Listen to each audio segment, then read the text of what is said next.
एक ऐसा देश जिसको मिटाने के लिए राजा, साम्राज्य और सब लोग तुले हुए थे। एक ऐसा देश जो कि एक दिन में ही बना। एक ऐसा देश जो कि लगभग खत्म होने के लिए आया था लेकिन कभी खत्म नहीं हुआ। मैं बात कर रहा हूँ इसराइल की।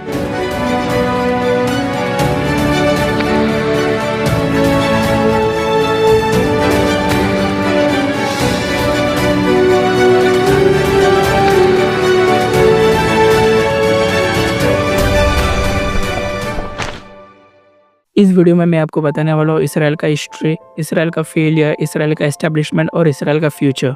इसराइल का फ्यूचर, मैं कौन होता हूँ जो इसराइल का फ्यूचर डिसाइड करने वाला, लेकिन इसराइल के पास्ट से लेकर इसराइल के फ्यूचर के बारे में एक बुक में क्लियरली लिखा है, द बाइबल।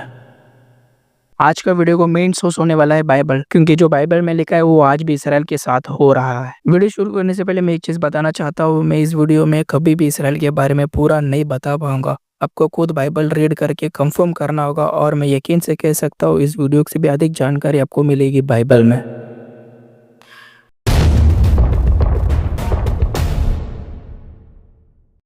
इसराइल कैसी है ये देखने के लिए हमें लगभग 4000 साल पीछे जाना होगा। लगभग 1900 BC में God of the Bible Yahweh ने अब्राहम से एक वाचा बांधी कि I will make you a great nation. God ने अब्राहम से कहा, मैं तेरे वंश को आकाश की तरह चीजें बनाऊंगा। और फिर लगभग 100 साल में अब्राहम को एक बच्चा हुआ जिसका नाम इसहाक रखा।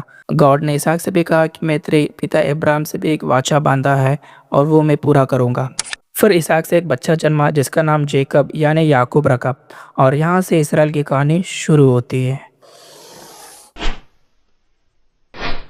असल में याकूब की जगह एसाव का नाम होना चाहिए था। अब ये एसाव कौन है?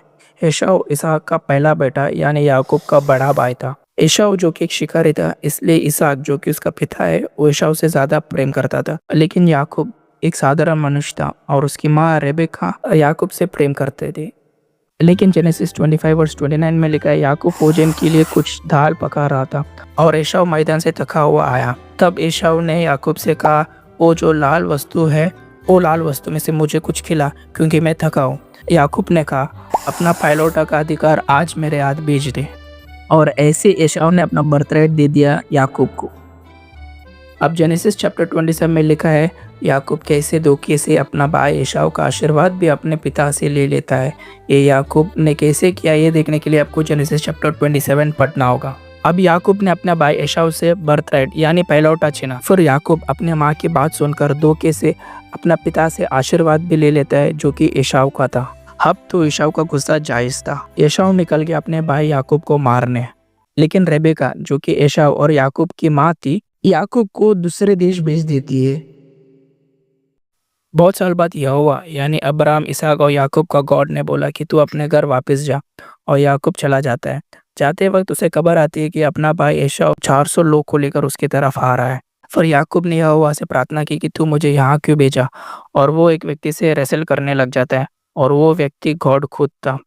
और याकूब ने उसे बोला कि मैं तुझे तब तक नहीं छोड़ूंगा जब तक तू आशीर्वाद ना दे। वेट, गॉड रेसल कर रहा था? याद रखना, गॉड ने खुद ऐसा करने दिया because he knows whole. God of the Bible is triune God. Trinity के ऊपर मैंने ऑलरेडी वीडियो बना चुका हूँ, यहाँ पर आई बटन में और डिस्क्रिप्शन में आपको मिल जाएगा।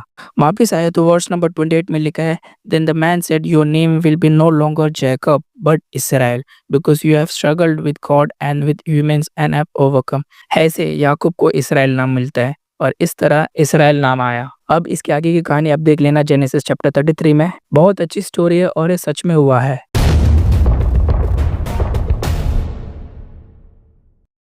अब इसराइल को नाम कैसे आया ये तो पता है, लेकिन इसराइल एक नेशन कैसे बना वो भी बाइबल में लिखा है। इसराइल ऐसे नेशन 12 ट्राइब से आया। ये 12 ट्राइब्स याकूब के 12 बेटे हैं और 12 ट्राइब से इसराइल की शुरुआत हुई। And this 12 tribe became nation. उनके बच्चे हुए और बढ़ने लगे, and whenever they disobey God's command God gave them punishment. Around 1300 BC Israel was in slavery in Egypt, और फिर लोगों ने माफी मांगी यहोवा से कि पाप कर रहे थे वो। फिर गॉड ने फरो के हाथ से इसराइल को कैसे छुड़ाया वो हमें बाइबल में देखने को मिल जाता है। अब गॉड इसराइल को इजिप्ट से निकालने के लिए गॉड एक व्यक्ति को चुना, उसका नाम था मूसा। अब ये मूसा कौन है, उसे क्यों चुना गया ये देखने के लिए आपको द बुक ऑफ एक्सोडस पूरा पढ़ना होगा। एक्सोडस 1 से लेके 15 चैप्टर तक इसराइल फरो के हाथ से कैसे निकाला वो बताता है, और इसे कहते हैं birth of Israel as a nation. ये वीडियो की स्टार्टिंग में बताए गए बुक्स जैसे कि जेनेसिस, एक्सोडस, लेविटिकस, नंबर्स और ड्यूटरोनॉमी, इस 5 बुक्स को तोरा बोलते हैं। And it was written by Moses the मूसा, the one who was chosen to deliver Israel from the hands of Pharaoh. After delivering Israelites from the hands of Pharaoh, फिर God ने promise किया कि the land of canyon उन्हें दिया जाएगा। And guess what, आज जो हम इसराइल, फलस्तीन और लेबनान देखते हैं वही 1000 साल पहले कैनान हुआ करता था। और ये सारी बातें द बुक ऑफ जोशुआ और जजेस में लिखा है।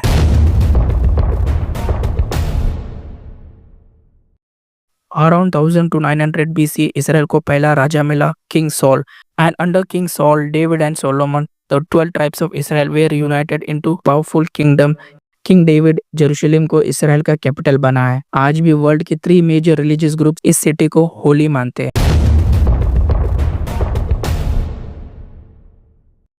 किंग सॉल की मृत्यु के बाद Israel divided into 2 parts named Israel and जूदा।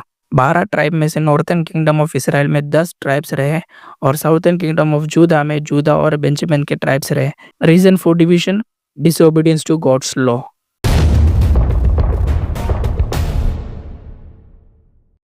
पुराने नियम के भविष्यद्वक्ता यानी Old Testament prophets like Isaiah, Jeremiah, Ezekiel and Amos चेतावनी दी कि अगर तुम अभी भी गॉड के नियम को पालन नहीं करोगे तो तुम निर्वासन हो जाओगे। Around 722 BC, the northern kingdom of Israel was conquered by Assyria and the southern kingdom of Judah was conquered by Babylon, leading to the Babylonian exile. इस तरह इसराइल का निर्वासन हुआ।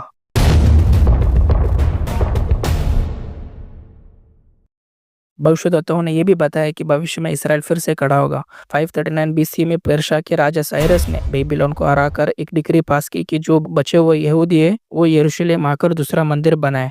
और 537 BC में जेरुब्बाबेल के अधिकार से, जो कि जूदा का गवर्नर था, यरूशलेम में मंदिर बनाने दिया यहूदियों को। And this is how Israel was restored. लेकिन ये रिस्टोरेशन ज्यादा दिन चला नहीं।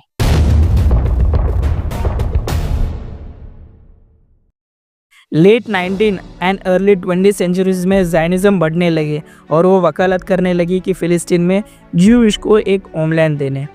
फिर वर्ल्ड वॉर 1 के बाद द ओटोमन एम्पायर, जो उस वक्त फ़िलिस्तीन को कंट्रोल कर रहे थे, वो बिखर गए और ब्रिटिशर्स को जनादेश दिया फ़िलिस्तीन का लीग ऑफ नेशन के द्वारा।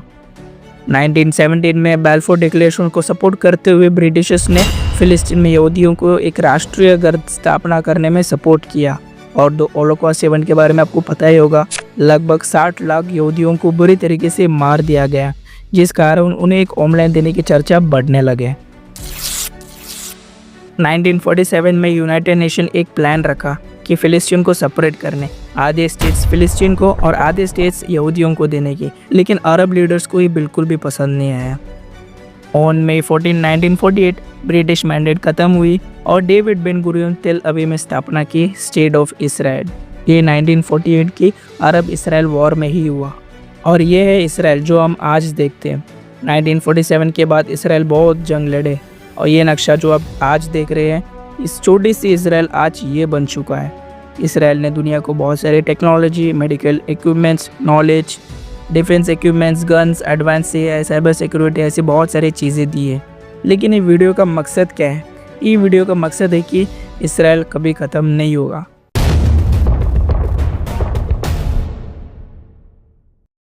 मैंने आपको बताया कि इसराइल के फ्यूचर के बारे में बताऊंगा।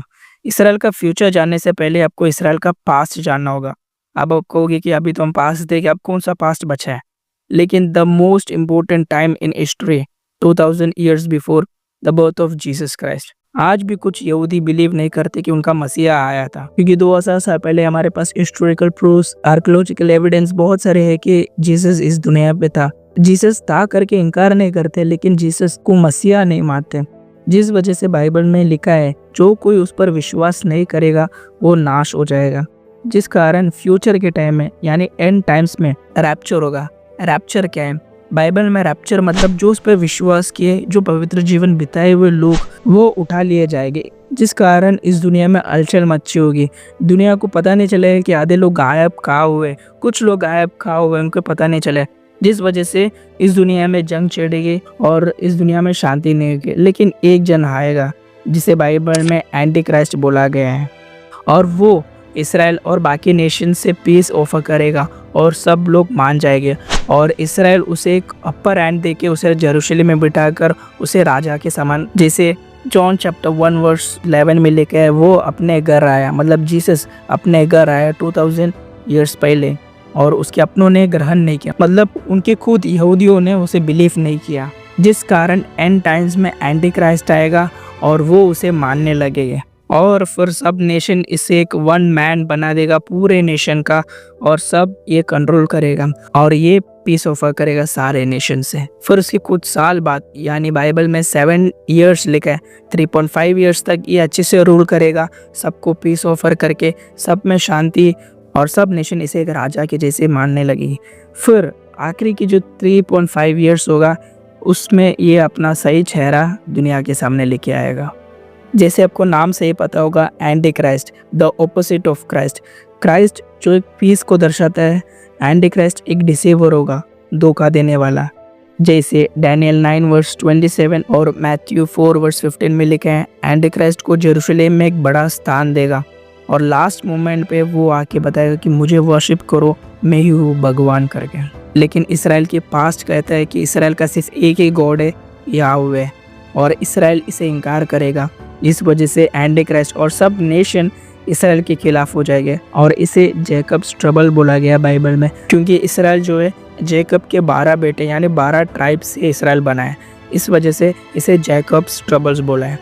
सारे दुनिया को यही लगेगा कि इसराइल ख़त्म हो गया या होने वाला है, लेकिन पुराने नियम में और बाइबल में क्लियरली बताया कि उसका गॉड ऐसा नहीं है।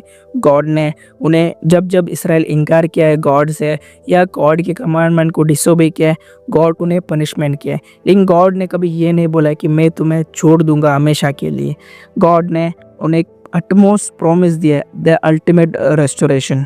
एजेकियल चैप्टर 38 एंड 39 में लिखा है कि बहुत सारे नेशन इसराइल के अगेंस्ट हो गए। जैसे कंट्रीज को लगेगा कि इसराइल ख़त्म होने वाला है, वहाँ पर इसराइल का गॉड फिर आएगा। जिस तरीके से वो कुछ लोगों के साथ रैप्चर में गायब हुआ था, वैसे वो सबके सामने प्रकट होगा उस सेंस के साथ, मतलब जो रैप्चर में उठाए हुए लोगों के साथ। और बाइबल में लिखा है Zakariya 12 verse 12, Romans 11 verse 25 and 27 में लिखा है कि इसराइल को बचाने के लिए गॉड खुद इंटरवीन करेगा एंटी क्राइस्ट और सैटन को बीट करके।